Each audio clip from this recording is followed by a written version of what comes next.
Magandang araw po sa inyo lahat mga kaibigan, mga kapatid. Papatuloy po natin yung ating topic about when Jesus calls His first disciples. Part 2. Last part na po ito.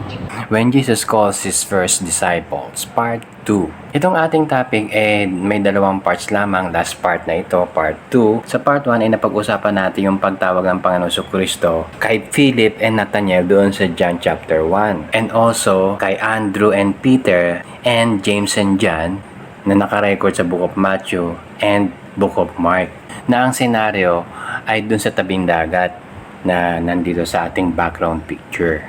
Na nabanggit ko dun sa part 1 na yung apat na disipulo para silang na-hypnotize nung tinawag sila ng Panginoon, sila ay sumunod ng walang tanong-tanong. Yung senaryo dun sa part 1, yung nakarecord dun sa Matthew at saka dun sa Book of Mark, kaparehas din dito sa Luke chapter 5. Ang kaibahan lang, may mga events na hindi nabanggit dun sa part 1 na pag-uusapan natin dito sa Luke chapter 5 verse 1 to 11. Ito yung reason kung bakit sila sumunod sa Panginoon Jesucristo. Maraming pong salamat sa mga kapatiran, kaibigan, mga kamag-anak na patuloy na sumusubaybay, laging nagre-react sa aking mga videos. Basahin muna natin yung Luke chapter 5 verse 1 and 2. Ang sabi, "And it came to pass that as the people pressed upon him to hear the word of God, he stood by the lake of Gennesaret." Verse 2, "And saw two ships standing by the lake, but the fishermen were gone out of them, and were washing their nets." Nabanggit dito sa verse 1 na itong lugar na ito ay Lake of Gennesaret. So, dun sa Book of Matthew and Book of Mark, ito ay tinatawag na Sea of Galilee. Sa ibang book, sa Book of John, ito rin ay tinatawag na Sea of Tiberias. Itong Sea of Galilee, Sea of Tiberias, is a lake. Sa verse 2, may dalawang ships. Okay, hindi ito maliit na bangka. Ships, ibig sabihin barko ito. Sinlaki siguro ito ng bus. Na yung unang ship dito ay kay Simon Peter. Kasama niya doon yung kapatid niya, si Andrew. Yung pangalawa naman, dun sa tatay nung dalawang ni James and John, si Zebedee. Verse 3, "And he entered into one of the ships, which was Simon's, and prayed him that he would thrust out a little from the land, and he sat down and taught the people out of the ship." Ito na ang Panginoon Jesucristo, nakasakay siya dun sa isang barko, tapos may katabi pang isa. Tapos yung mga tao nasa seashore, at sila ay nakikinig sa preaching ng Panginoon Jesucristo. Nung matapos na mag-preach ng Panginoon Jesucristo, ay sinabi niya dito sa verse 4 and 5, ang sabi dito sa verse 4 and 5, "Now when he had left speaking, he said unto Simon, Launch out into the deep, and let down your nets for a draught." Verse 5, "And Simon answering and said unto him, Master, we have toiled all night, and have taken nothing. Nevertheless, at thy word, I will let down the net." So, ang sabi ng Panginoon Jesucristo kay Simon, na sila ay mangisda dun sa laot, at ihulog yung mga lambat. And then, dito sa verse 6 and 7, nakahuli sila ng napakaraming isda. Ang sabi sa verse 6, "And when they had this done, they enclosed a great multitude of fishes, and their net brake." Verse 7, "And they beckoned unto their partners which were in the other ship, that they should come and help them. And they came and filled both the ships, so that they began to sink." So, punong-puno, nag-uumapaw yung lambat at nasira ang lambat. Kaya nagpatulong sila dun sa kabilang ship. Natulungan sila. Dinala pa yung ibang net siguro. Yung ibang net ginamit at para may transfer pa yung ibang isda dun sa kabilang barko. At sabi rito, so they began to sink. Ang daming isda na sobrang bigat, lumulubog na yung barko. Verse 8, "When Simon Peter saw it, he fell down at Jesus' knees, saying, Depart from me, for I am a sinful man, O Lord." Verse 9, "For he was astonished, and all that were with him, at the draught of the fishes, which they had taken." Dito sa verse 8 ay highlight ko yung Simon Peter saw it. Sana tinitingnan nyo, hindi lang basta nakikinig kayo.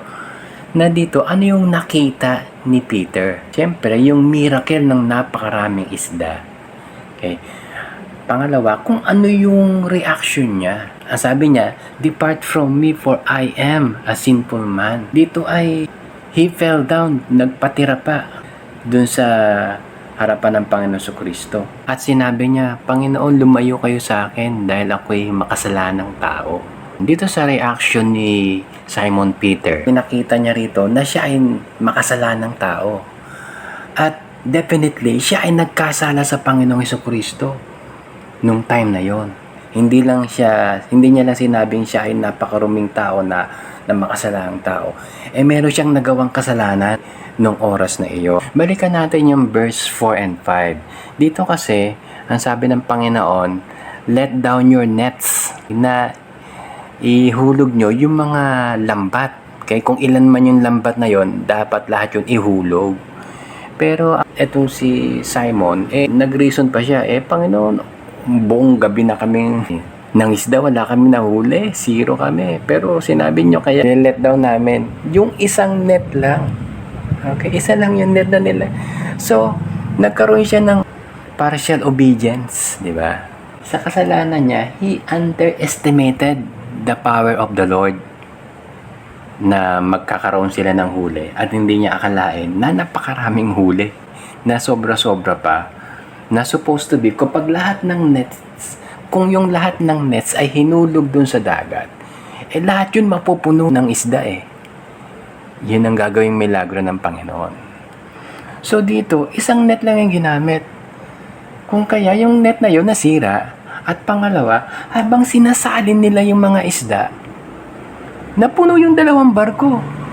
So, nag-multiply yung isda out of the net, out of one net, na katulad nung ginawang miracle ng Panginoon dun sa loaves and fishes. Diba? Konti lang naman yun pero napakain nila yung 5,000 persons. Diba? So, ganun ang ginawa ng Panginoon dito. Nag-multiply yung isda out of one net. Nag-multiply yung mga isda out of one net na puno yung 2 barko. Balik tayo dito sa verse 8 and 9. So, dito tayo sa verse 9. Nakita ni Peter yung miracle ng Panginoon at talagang naramdaman niya na siya ay makasalanan at nagkasala siya. Sa verse 9, sabi pa rito, "For he was astonished and all that were with him." Yung mga kasama niya doon. Siyempre, si Andrew, okay? Tapos yung sa kabilang barko, si James and John, si Zebedee, at yung iba pang mga tauhan nila doon. Nakita yon na sila ay na-astonished, nagitla doon sa miracle na ginawa ng Panginoon. Dito sa verse 10 and 11, ang sabi ng Panginoong Kristo, "Fear not, for henceforth thou shalt catch men." Tapos verse 11, "And when they had brought their ships to the land, they forsook all and followed him."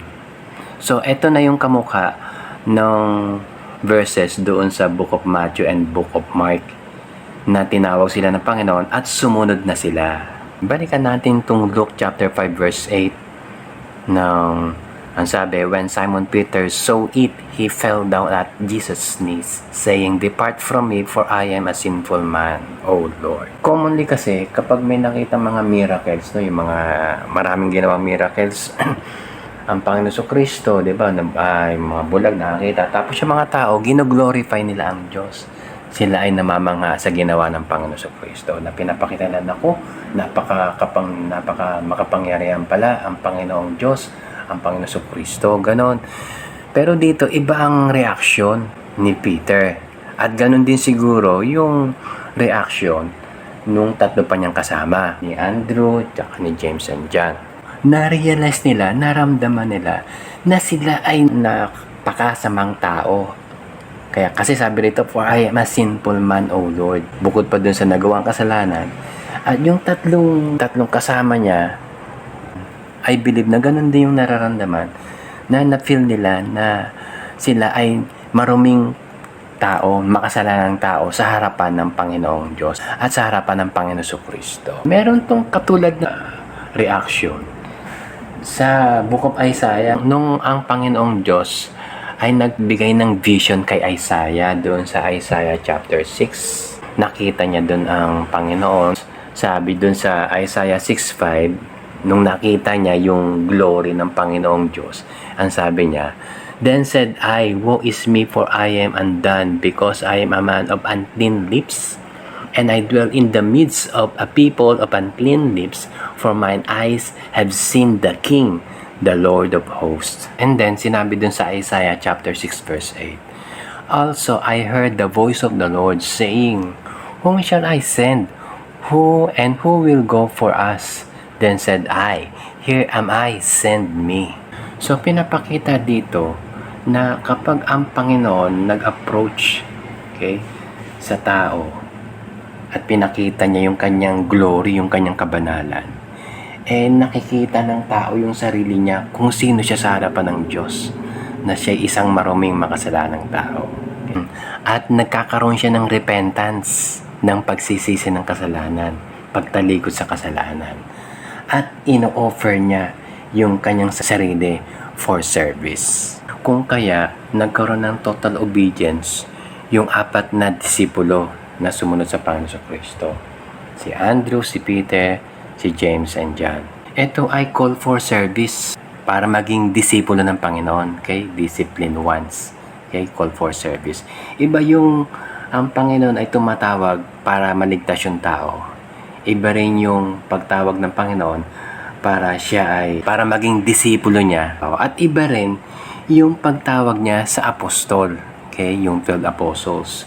Ang Panginoon ay tumawag ng 12 apostles out of His disciples. Yan lang po muna mga kaibigan, mga kapatid. Sana ay na-encourage ko kayo na tayo ay mag-aral pa ng salita ng Diyos, dahil masarap mag-aral ng salita ng Diyos. Bilang anak ng Diyos sa mga disipulos, dapat tayo ay nag-aaral ng salita ng Diyos. Maraming salamat sa inyong pagsubaybay. Hanggang sa muli sa panibagong topic natin pag-uusapan, pagpalain tayo ng ating Panginoon.